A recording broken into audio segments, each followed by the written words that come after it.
Magandang araw mga kaibigan. Ito, nagsalita na po ang mga PMA generals, specifically members ng PMA class of 1988 na kung saan membro si General Wilkins Villanueva. So ang mga general na ito, 62 of them signed a manifesto expressing their support to General Villanueva and binabatikos nila itong ginawa ng Quadcom. By the way, pasalamatan ko muna ang aking mga kaibigang researchers.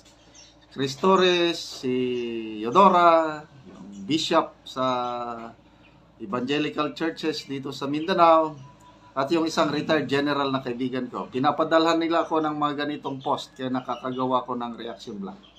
Ito ang pinadala sa akin, SMNI News, posted 2 hours ago.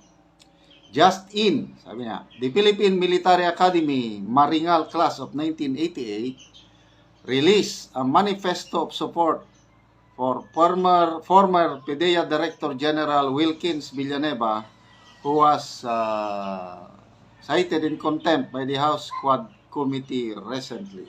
Okay, so basahin natin ang kanilang manifesto. Philippine Military Academy Maringal Class of 1988 Manifesto of Support for former PDEA Director General Wilkins M. Villanueva. Nako, masyadong maliit. Yan na. We, the members of PMA Maringal Class of 1988, strongly express our unwavering support for our MISTA, former PDEA Director General Wilkins M. Villanueva, and his commitment to justice amidst the unjust, mabigat yun, unjust and unfounded contempt citation by the House of Representatives Quad Committee. Any move to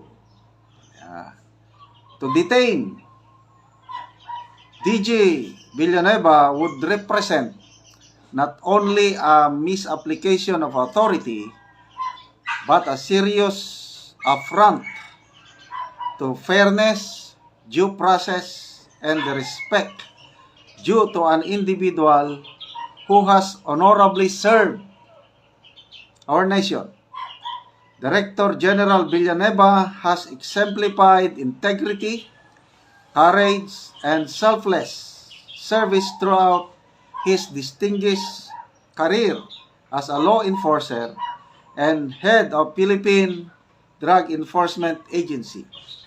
His life's work reflects an unwavering commitment to the core values instilled in him since his days at the Academy. To accuse him of dishonesty without substantive evidence unjustly undermines his decades of service and dedication to the Filipino people. DG Villanueva appeared before the committee in good faith, providing transparent and truthful testimony based on his personal knowledge and recollection. The accusation made against him, unsupported by credible evidence, cast doubt on the integrity of the process. Any move to detain DG Villanueva would risk eroding public trust in the institution tasked with upholding justice and fairness. This issue goes beyond DG Villanueva's personal plight. Ito na. Pati na yung it is a pivotal moment for our democratic institution, presenting a clear choice. Will they stand as bastions of truth, justice, and integrity, or will they allow actions that would set a dangerous precedent where power overshadows fairness and reason? We affirm our complete support for DG Villanueva, sandali, medyo DG Villanueva,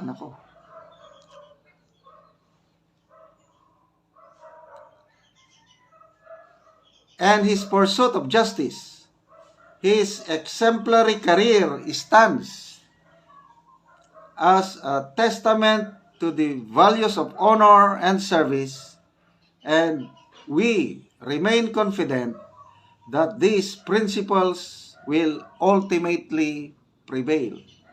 We stand firmly with him during this challenging time and believe that upholding justice in his case will strengthen public trust in the nation's democratic institution. So, sino-sino ang mga nagpirma? All as members of Marangal Class of 1988, we proudly uphold the same ideals that DG Villanueva has embodied throughout his life. We stand by him with conviction, knowing that his integrity and dedication to the nation will continue to inspire our people. Okay, bago ko basahin itong mga pangalan ng pumirma, I can tell you, ang dami ko nang nakakausap, kahit hindi member ng PMA Class of 1988, yung ibang classes, nagsasabi na talagang matino itong si DG Wilkins Villanueva. So, malaking kamali itong ginawa ng Quadcom na dinitin kaagad. Paano nila madetermine na nagsisinungaling? May lie detector test ba sila? Grabe. Now, ito ang mga pumirma. Major General Simeon Felix, Air Force ito. Police General Dominador B. Carlos, PNP Chief ito, 4-star General. Police Major General Erwin Pagkalinawan. Police Major General Leo Angelo Lioterio. Lieutenant General Alfredo Rosario. Major General Divino Rey Pabayo. Major General Viner Odilon Mariano. Lieutenant General Franco Nimisio Gacal. Lieutenant General Ferdinand Cartojano. Major General Generoso Ponyo. Major General Angelo Ramos. Major General Pilahio Valenzuela. Lieutenant General Arnolfo Marcelo Burgos. Police Brigadier General Joselito Esquivel. Lieutenant General Corleto Binloan. Vice Admiral Ramil Enriquez. Police Brigadier General Jan Bulacacao. Major General Pio Diñoso. General Jose Faustino Jr., Chief of Staff. Dating Secretary of National Defense. Lieutenant General Erickson Gloria. Lieutenant Colonel Anthony Bangilista. Brigadier General Carlo Buena. Police Major General Angelito Casimiro.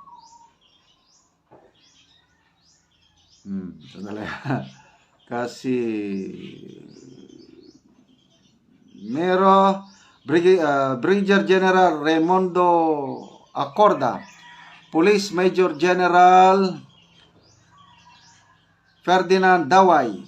Vice Admiral Adelios Bordado. Admiral Leopoldo Laro. 4-star General ito ng Coast Guard. Ang dami nilang 4-star. 4 na.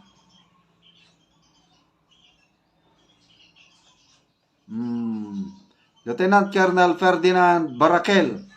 Major General Gilbert Saret. Police Brigadier General Anthony Alcaneses. Police Major General Herminio Tadeo. Okay, saan pa yung isa? Ito. Colonel Arnold Makadangdang. Captain Ramon Mitra. Ito, anak ni Speaker Ramon Mitra. Ramon Mitra Jr., Brigadier General Oliver Bislino, Police Major General Celso Pistaño, Major General Ruben Basiao, Captain Renato Salvacion, Police Brigadier General Samuel Rodriguez, Brigadier General Bienvenido Regiondola, Colonel Rodrigo Gregorio, Brigadier General Larry Mojica, Brigadier General Leopoldo Lavalla, Commander Siebert Monterola, Captain Jesus Portis, Colonel Renel More, Colonel Harry Aris, Commodore Albert Cruz, Police Superintendent Mariano Manawag, Colonel Filimon Radam, Brigadier General Ezra James Enriquez, Police Major General Rolando Hinanay, Police Superintendent Ferdinand Alcanzo, Brigadier General Ferdinand Jose Rivera, Colonel Rinaldo Berceles, Captain Arnel Mendoza, Captain Zosimo D.G. Jimenez, Commander Maximo Mejia, Police Brigadier General Samala, Police Brigadier General Ordoña, Brigadier General Igmedio Cruz, Police Captain Antonio Ponce, and Rear Admiral Joselito de la Cruz, PCG. Okay? So, 62 lahat ang nakapirma na members ng PMA Class of 1988. Sana pakinggan ng Kongreso itong manifestong ito at sana palabasin nyo na si DG Wilkins Villanueva. Again, yung determination ng evidence, bakit siya ikulong is kulang na kulang.